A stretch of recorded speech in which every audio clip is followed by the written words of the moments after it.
Y nos trae una novela sobre un músico bastante olvidado o bastante apartado, digamos, de la historia tradicional de la música, que es Carlos Gesualdo. Que yo le comentaba a él que cuando yo leí el apellido a mí me sonaba de algo y no sabía de qué, y tuve que recordar mis clases del Instituto de Historia de la Música, donde nos habían comentado que este señor escribió madrigales, pero ya está. Era todo el conocimiento que tenemos. Pero claro, él es un experto en historia de la música. Entonces, yo lo primero que quería preguntarte es, ¿por qué Carlos Gesualdo? Y ¿qué es lo que cuenta para que ellos también conozcan un poco de qué va la historia, pero sin destriparnos nada, claro? Bueno, en primer lugar, gracias por venir aquí hoy y por la oportunidad de acertarme, de presentar este libro, este trabajo arduo de mucho tiempo.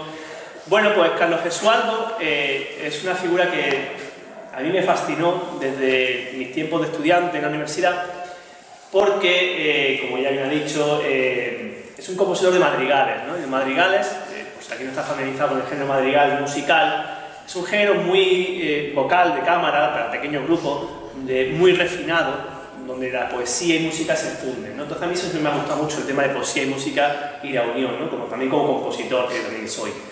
Y entonces, bueno, pues me llamó mucho la atención siempre su música porque es una música muy transgresora, muy avanzada para su época. De hecho, bueno, cuando empecé a leer sobre él y tal, hay un manual que es básico sobre Carlos Gesualdo, y el prólogo de ese libro, perdón, es de Stravinsky, de Igor Stravinsky, uno de los compositores más importantes del siglo XX. Y él decía incluso que era avanzado incluso para nuestra época, o sea, para su época, para el año 70. Estamos diciendo un compositor muy avanzado. Y a mí me llamaba siempre la atención su música y tan radical y tan distinta. Y entonces, yo recuerdo que en la facultad nos hablaban, sí, que tiene una vida con muchos capítulos que no entran en detalle. Azarosa, digamos, una vida azarosa.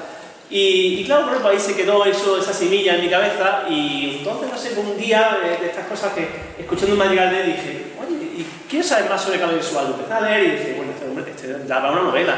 Y ahí empecé a concebir esta novela, lo que ha dado de sí, claro. Además, Carlos Gesualdo era un segundón, por así decirlo, era un hombre que no estaba destinado a ningún título ni a heredar ningún poder, de hecho estaba destinado a la carrera eclesiástica, pero la muerte de su hermano, digamos que le ofrece la posibilidad de ser príncipe de Nostra. Sí, Carlos Gesualdo realmente, bueno, lo he presentado como familiarmente, por eso el príncipe, ¿no? Pertenece a una de las familias más importantes del sur de Italia, de la zona de Nápoles, del reino de Nápoles, del final del Renacimiento, ¿vale? Está emparentado con los Medici, por ejemplo. De hecho, su tío abuelo fue el Papa Pío IV y su padrino es San Carlo Borromeo. Es decir, estamos hablando de lo mejor, ¿no? Del sur de Italia, de la mejor familia, ¿no? Y él, como bien ha dicho Yolanda, es un segundo. Su vida, bueno, estaba dedicada a la Iglesia, por razones que la muestran muy claras, no se dedicó al final a la Iglesia. Y bueno, siguió hasta que al final su hermano, cuando muere su hermano, pues él asume la obligatoriedad de ser el príncipe, el heredero de los Gesualdo y todo lo que conlleva, que es un patrimonio, bueno, media Italia era suyo, para ser claramente hablando. Cuando tienes que completar esos agujeros, llenarlos, ¿cómo lo haces? ¿Cómo utilizas, aparte de tu imaginación, evidentemente, cómo consigues que todo cuadre?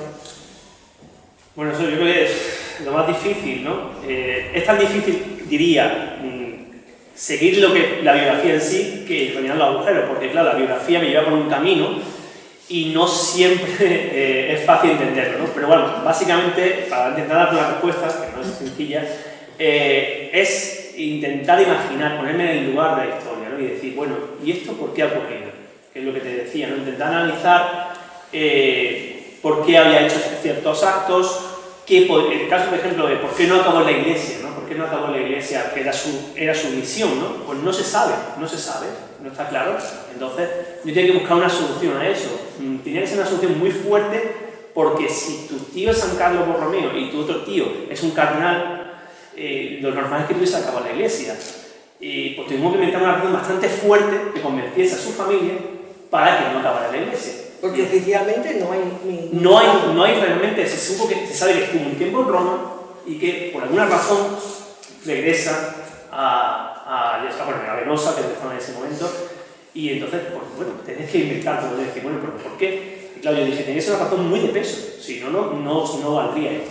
No es porque no quieres ser cura, bueno, no quieres ser cura, te fastidia, pero sí tiene que ser algo más importante, ¿no? Entonces, por eso, eso es uno de los ejemplos que tenemos, ¿no? Es verdad que conforme avanza la historia, sí que tenemos mucha más información. Entonces, al contrario, aquí tengo que apartar información porque no sé ya cómo manejar tanta información, ¿no? Claro, hay que irse a los hechos, digamos, aunque es verdad que tú lo adornas, porque si hay algo que tiene este libro, y algo muy importante es cómo lo escribes. Creo que es un libro que está maravillosamente escrito, que está cuidado al detalle, has utilizado un estilo muy bonito de narración, yo eso se lo recomiendo porque de verdad escribes muy bien y además de una manera muy visual, es muy fácil seguirte, es incluso fácil escuchar, porque cualquiera que tenga curiosidad pues bueno, puede buscar los madrigales de Carlos Gesualdo, pero esa técnica narrativa digamos que no te surge de un día para otro, ¿no?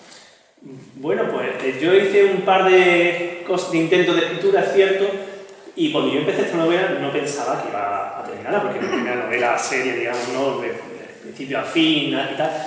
Y bueno, pues hombre, es verdad que uno tiene un bagaje de estudios y tal, que es muy distinto a escribir una novela, no tiene nada que ver. Es una tesis doctoral que no tiene nada que ver con novelas, ¿no? Pero bueno, en fin, bueno, yo creo que a mí la parte musical creo que también me ayuda, porque al construir la historia yo no me difiera tanto de escribir música. Ya he dicho al principio que yo también soy compositor, de hecho mi formación es muy musical, yo no tengo formación literaria, ¿no? Sino más bien musical. Y para mí eso, al final es una posición similar en cuanto a puntos de interés, a resoluciones, entonces es muy parecido, por eso lo he enfocado de esa forma. Y simplemente por añadirte lo que he comentado, hay una playlist en Spotify, pues si alguno tiene curiosidad cuando se lo lea, en la que yo he ido recogiendo las piezas que voy citando a lo largo de la novela, que yo me puse en bucle, por cierto, mientras que corregía, sobre todo mientras que escribía, mientras que corregía en bucle. Y la sigo oyendo, por cierto, que me parece una música maravillosa. No, hay algunas piezas maravillosas, o sea que es muy recomendable. Lo que en principio parece una infancia medianamente feliz, tiene esta historia con esta chica, y de pronto todo como que se oscurece, se va a negro, y desde ese momento todo es, en la vida de este hombre es una absoluta oscuridad. Y llama mucho la atención que alguien con tanta oscuridad sea capaz de componer como él componía. Esa es la gran historia, ¿no? ¿Alguien tan malo puede hacer belleza? Pues parece que sí, puede ser. Una cosa es lo que tú hagas en tu vida personal y luego te cierras y compones para hacer algo bello, como es García, ¿no? Pero sí, lo que has dicho es muy interesante porque para mí era muy importante mostrar que todo el mundo nace bueno y que son sus decisiones las que les pueden llevar a un camino u otro. Y en este caso lo llevaron por el camino que no llegaba, ¿no? Y por eso acaba tan mal. Yo intenté ser bastante riguroso históricamente, pero también me he tomado algunas licencias y me he basado incluso en las licencias de la época, porque claro, su vida cuando él muere, ¿no? Despertó mucho interés su vida y hay bastantes, bueno, digamos como escritos de todo tipo en los que se narra y se exagera su vida, ¿vale? Entonces mucha historiografía musical, mucha musicología posterior ha recogido esas historias como si fueran verídicas, como si fueran reales. Y bueno, evidentemente después la musicología posterior lo ha descartado, lo ha limpiado un poco de esas cosas que no son... Pero bueno, a mí, algunas sí que me la he quedado, porque me ha parecido, sobre todo en cuanto a la forma, al final de sus días, ¿no? En cómo muere, ¿no? Que me parece muy interesante acabarlo ahí ya de esa forma tan dramática. Sí.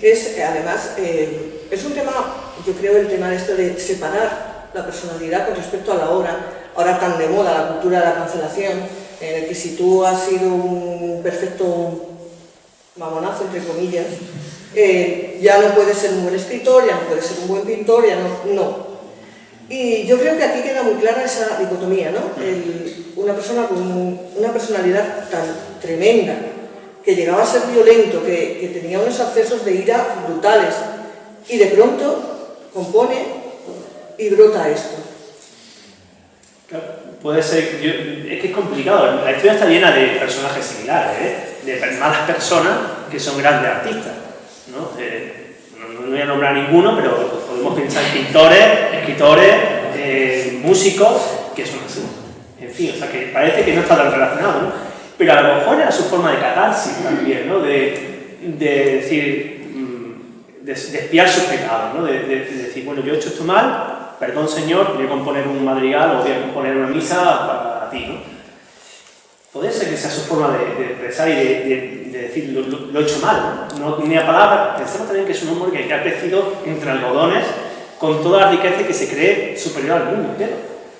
Entonces, claro, es su forma de decir, bueno, pues, vale, lo he hecho mal, pero lo voy a hacer así. No soy capaz de verbalizarlo, pero sí en música, no sé. Puede ser una opción. Y yo también creo que lo intento plasmar un poco que pueda ir por ahí.